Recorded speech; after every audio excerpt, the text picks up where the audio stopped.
So guys, 3-point turn naman tayo ngayon ha. Guys, bali itong pinag 3-point turnan namin is 24 feet to. Mula dito sa sidewalk hanggang doon.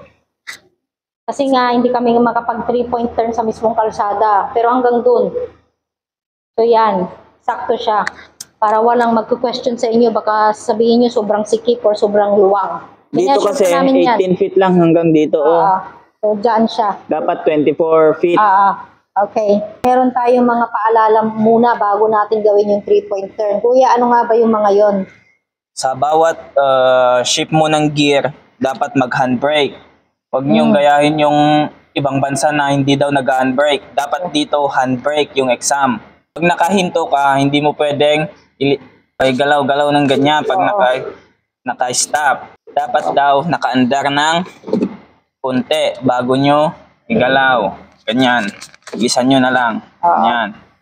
Basta ang point dun is huwag mong igalaw ang steering wheel na nakahinto.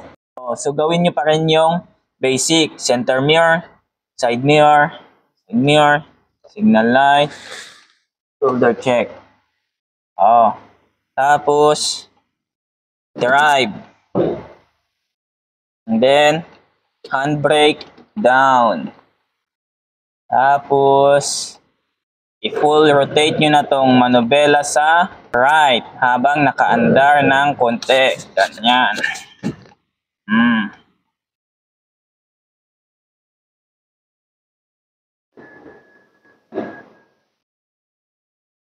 Pag malapit na kayo sa sidewalk, straight nyo na yung manubela nyo.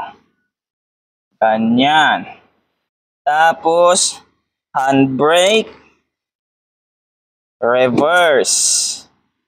Tapos, tingin-tingin ka pa rin sa mga mirror mo. Baba, handbrake. Andar, bilisan ulit na. I-rotate sa left.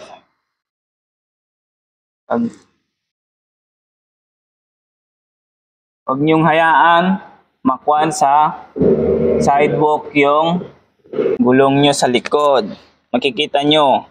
Tapos, i-straight nyo ulit tong manubela. Handbrake. Drive. And go na tayo. Down.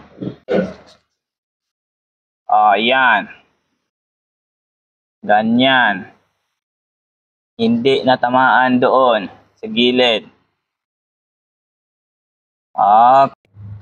Ganyan siya guys. 3-point turn. Okay, anak to yung mauyong.